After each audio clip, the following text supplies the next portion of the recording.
आज हम लोग पढ़ेंगे the first war of independence. ये फर्स्ट वॉर ऑफ इंडिपेंडेंस हुआ था 1857 में।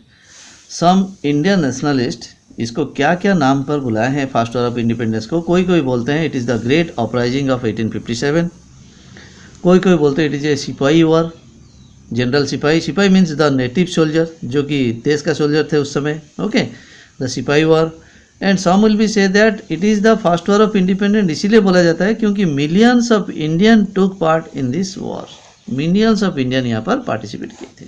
ओके, दे स्ट्रगल, हाँ, millions of Indians took part in this war. And किस लिए फर्स्ट वॉर ऑफ इंडिपेंडेंस हुआ था? इसलिए हुआ था they struggle against the British Raj. Indian people लोग सब ब्रिटिश राज अगेंस्ट में स्ट्रगल किए थे, तो इस वजह से ये लोग सबसे पहले ब्रिटिश अगेंस्ट में फर्स्ट वॉर ऑफ इंडिपेंडेंस किए थे। सारे इंडियंस पीपुल्स, जैसे कि वो millions of peoples are participate at that time to this war in 1857।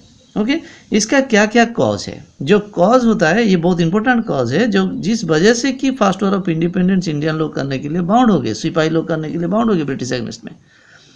इसका कुछ कॉजेस है। इस कॉज को हम शॉर्ट फॉर्म में इसको बता रहे हैं। इसका वर्ड है, कॉज का वर्ड में शॉर्ट में बता रहा हूँ, इसको की वर्ड्स में इसको याद रखो। प्रेम्स, PREMS, प्रेम्स। इसका मतलब है P फॉर पॉलिटिकल कॉज।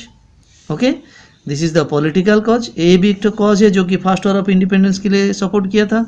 दूसरा है रिलीजियस कॉज, ये religious cause. R for religious, E for economic cause, M for military cause, S for social cause. Okay, ये जो प्रेम्स वर्ड हम लोग इसको डिटेक्ट किए हैं, तो इस वर्ड से ये कॉजेस पता चलता है। ये बहुत इंपॉर्टेंट है, जो कि हम लोग का ICSE, CBSE और कॉम्पिटिटिव एग्जाम के लिए भी इसका कॉजेस आता है। What are the cause of the first war of independence? तो आप इजी से इसको अंडरस्टैंडिंग कर सकते हैं। The PREMS, PREMS। तो इजीली प्रेम का मतलब क्या है ना? P for political, R for religious, E for economic, M for military, S for social. अभी इसका शॉर्ट फॉर्म में बता रहा हूँ, जो कि P for political cause. Political cause जो इसको बोलते हैं, P फॉर पॉलिटिकल कॉज। ये पहला पॉलिटिकल कॉज हुआ था द डॉक्ट्रिन ऑफ लैप्स। ये डॉक्ट्रिन ऑफ लैप्स कौन इंट्रोड्यूस किया था? डेलहाउसेस। डेलहाउसेस इसको इंट्रोड्यूस किए थे। ये जो गवर्नर जनरल ऑफ इंडिया उस समय थे, गवर्नर जनरल ऑफ इंडिया। वो गवर्नर जनरल कब हो के आए थे? 1846 से लेकर के 1856 तक ये गवर्नर जनरल थे इंडिया में। ओके, हाँ, his policy annexation of of the clearly territory of Indians to without war. His policy apply for that. Without war, how can he achieve the Indian territory? इनका main M था। तो इसका डिसैटिस्फाइड थे Indian people, Indian king, Indian soldier सब डिसैटिस्फाइड थे against में ये doctrine of lapse. जब ये फर्स्ट वॉर ऑफ इंडिपेंडेंस सिपाही लोग से स्टार्ट हुआ, तो ये डॉक्ट्रिन ऑफ लैप्स भी कॉज हो गया, जो कि इंडियन सोल्जर वहाँ पर ब्रिटिश अगेंस्ट में स्ट्रगल किए थे। दूसरा है ill treatment of native prince. जो नेटिव प्रिंस थे इनका कोई इल ट्रीटमेंट हो रहा था ब्रिटिश की वजह से। ओके, हैं, British and the war of ill treatment of Nana Sahib, ill treatment of Nana Sahib. हाँ, it is also be a political cause of the first war of independence. Okay, and different destroy of Mughal empire, another one cause भी हो सकता है। हाँ, destroy of the Mughal empire, Mughal empire, ये भी एक cause है। तो पहला है डॉक्ट्रिन ऑफ लैप्स, दूसरा कॉज है ill treatment of Nana Sahib, हाँ, इल ट्रीटमेंट ऑफ नाना साहेब। तीसरा है ill treatment of native prince. Annexation of Ayodhya also भी है कॉज। हाँ, एनेक्सेशन ऑफ अयोध्या, ये एनेक्सेशन ऑफ अयोध्या 7 फरवरी में हुआ था। 7 फरवरी 1856 में। नवाब वजीर अली, यहाँ का नवाब थे वजीर अली। नवाब वजीर अली, यहाँ का नवाब थे, जो कि dispose of the ground of Ayodhya. इनको भी ब्रिटिश कैप्चर करके लिया था। तो ये पॉलिटिकल 5 पॉलिटिकल कॉजेस है। फिर से मैं इसको रिपीट कर रहा हूँ। डॉक्ट्रिन ऑफ ऐसे पॉलिटिकल कॉज है। Ill treatment of native prince, जैसे कि वो इल ट्रीटमेंट ऑफ नाना साहेब, ये भी पॉलिटिकल कॉज है। डिस्कस्ट्री ऑफ दी मुगल एम्पायर, ये भी पॉलिटिकल कॉज है। And annexation of Ayodhya also भी ये पॉलिटिकल कॉज। फिर हम लोग आ गया पॉलिटिकल कॉज के बाद religious cause. What are the religious cause of the first war of independence? इसका क्या रिलीजियस कॉज है? पहला रिलीजियस कॉज है जो कि सपोर्ट टू मिशनरीज। जितना मिशनरी थे, support to missionary, interface in the social custom. Missionary interfere किए थे सोशल कस्टम में। क्या सोशल कस्टम में इंटरफेयर किए थे? टैक्स ऑन टेम्पल, और टैक्स लेते थे टेम्पल का दर्शन का टैक्स लेते, टेम्पल बनाने का टैक्स लेते थे। एंड टैक्स ऑन मस्जिद ऑल्सो। फिर दूसरा है इनका law regarding the right of property. कुछ आइन बनाते थे जो कि प्रॉपर्टी का लॉ बनता था। इस वजह से लोग regarding the right of the succession of property, regarding the right of succession of to the property. Social discrimination एक था जो कि इस वजह से first war of independence affect हुआ था।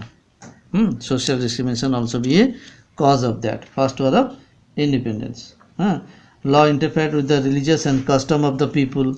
ये जो आइन बनाते हैं fair regarding the convention of Christianity, इसका जो फेयर्स, इसका भय था फेयर रिगार्डिंग मास कन्वर्सन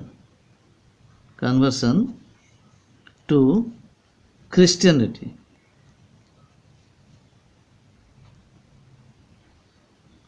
ये रिलीजियस कॉज है। Religious cause, social religious factor, इसको कैसे लिखना है? द सोशल रिलीजियस फैक्टर और रिलीजियस फैक्टर ऑल्सो भी factor also at the work of causing of uprising among the people. People should have go against the British Raj because of there some of the social causes.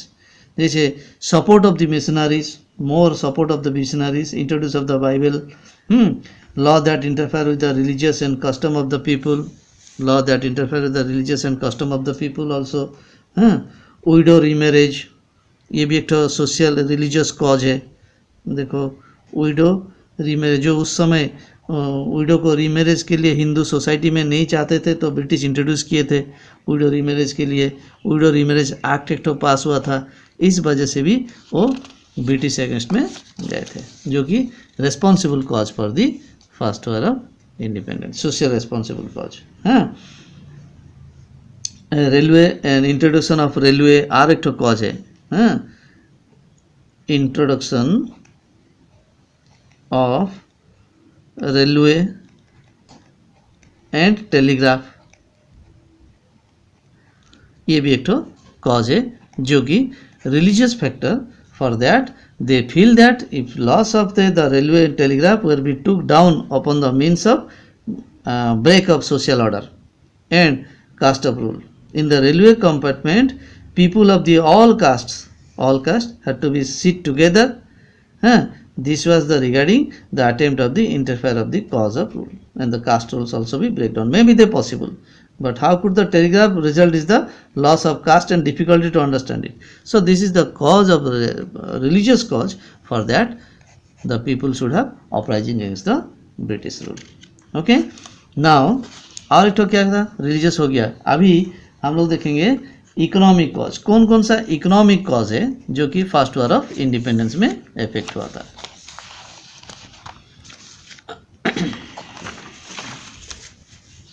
देखिए economic cause,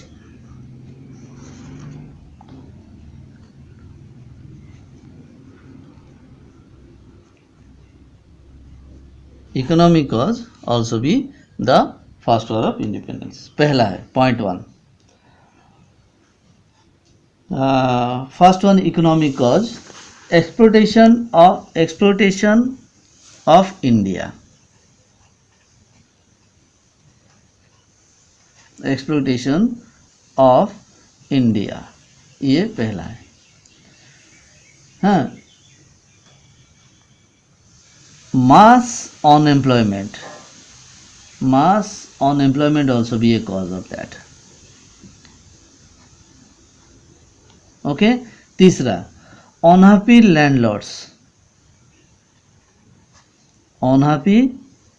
landlords, British का rule वजह से वो लोग unhappy थे। चौथा annexation of rent free lands,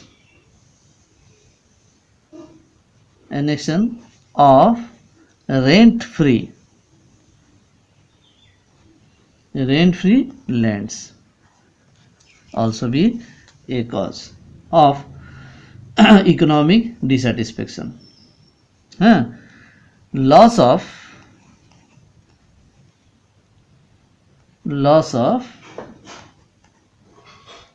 livelihood,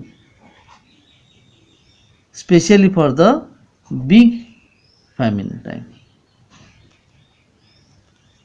Okay, it is a different responsible for that. The people are go against the British. Big famine time also भी they face lot of problem. ये एक तो cause हो सकता है, 6 point इसको big famine एक cause है, जो कि life was had to even in the year of normal crops. When the famine come, जब famine आ रहा था, तो they brought to the people unwanted misery. People had to be dispose of their land, their cattle and the household goods to procure of foods. They were instead of mothers seeing they were being children of a few days foods. Big famine कब हुआ था? 1837 में 38 made people destroyed their village. 38 made people destroy their village and wanted the search of food also. So many people are losses the job, many people are going to loss of their abilities. Okay, ये economic cause. After that economic cause हो गया, फिर इसके बाद हम लोग क्या और क्या कॉज था पहले इसमें किए थे? इकोनॉमिक के बाद कौन सा कॉज है? Military cause. अभी देखिए मिलिट्री कॉज क्या है, इसमें देखते हैं। मिलिट्री कॉज ये बहुत इंपॉर्टेंट है। मिलिट्री कॉज की वजह से भी ये ऑब्जेक्टिव क्वेश्चन या शॉर्ट नोट्स क्वेश्चन में भी आने का चांसेस है, या फिर कॉम्पिटेटिव के लिए मिलिट्री कॉज एक तो रेस्पॉन्सिबल है।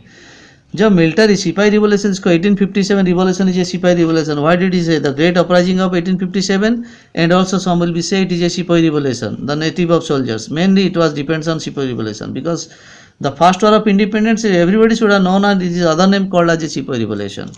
सिपाही लोग रिवोल्यूशन किए थे, तो सिपाही मिलिट्री में थे। तो मिलिट्री कॉज क्या था? पहला कॉज है लो सैलरी, इनको ठीक से सैलरी नहीं मिलता था। दूसरा कॉज है poor prospects of promotion, poor prospects of promotion. Okay, poor prospect of promotion also be a military cause of first war of independence. ठीक है, देन तीसरा तुम लोग इसको याद कर सकते हो, जो कि फॉल्टी डिस्ट्रीब्यूशन ऑफ ट्रूप्स। ये faulty distribution military faulty British faulty distribution troops के लिए भी किए थे। तो इस वजह से military people are specially for Indian military people are dissatisfied against the British rule regulations. Okay, then large number of unemployed soldier, large number of unemployed soldier also भी ए मिलिट्री कॉज। ओके, ये 5 का 4 का याद रखो जो कि military cause के लिए एसेंशियल है। हाँ, फिर और एक है मिलिट्री कॉज में ये भी हो सकता है कि loss of prestige in Afghan war, some Indian soldier, हाँ, loss of prestige in Afghan war, that time also be a people are dissatisfied against the British rule and regulation। हाँ, अच्छा, और एक इम्पोर्टेंट कॉज देखो, military cause, ये point सारे याद रखना जरूरी है। ये पॉइंट्स याद हो गया मतलब it is very necessary for that. हाँ, it is point suppose to you understand then easily to many things will be right in your copy। okay, social distance, social distance between British officer and Indian soldier, ये एक तो cause है जो कि military के लिए affect हुआ था। तो मिलिट्री लोग डिससेटिस्फाइड थे ब्रिटिश एग्नेस्ट के लिए। तो जब फर्स्ट वॉर ऑफ इंडिपेंडेंस हुआ तो मिलिट्री लोग भी वहाँ पर इन्वॉल्व हुए थे वॉर में। ठीक है, now another cause, military cause के बाद लास्ट वन कॉज हम लोग प्रेम हो गया, PREMS था प्रेम, एस फॉर सोशल कॉज।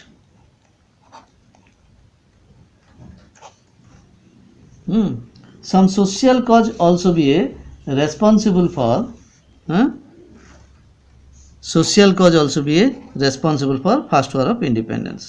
पहला है न्यू सोशल चेंज हुआ, new social changes also be A responsible cause. जहाँ जो सोशल का था वो चेंज कर दिया ब्रिटिश, जो पहले सोसाइटी में लागू हुआ था उसको चेंज किया, न्यू सोशल चेंजेस ब्रिटिश किए जो कि सोशल पीपल के लिए डिससेटिस्फाइड थे। Then ban on sati system. Sati system जब थे उस समय एक तो सतीदाह प्रथा था जो कि हस्बैंड का डेथ के साथ में वाइफ को भी सतीदाह होना पड़ता था, तो उसी को बैन किए थे टू इंट्रोड्यूस बाय। तीसरा इंट्रोडक्शन ऑफ, जो कि मैं रिलीजियस कॉज में भी दिया था, ये रिलीजियस कॉज सोशल रिलीजियस मिला के भी आप लिख सकते हैं, इंट्रोडक्शन ऑफ विडो रीमैरिज।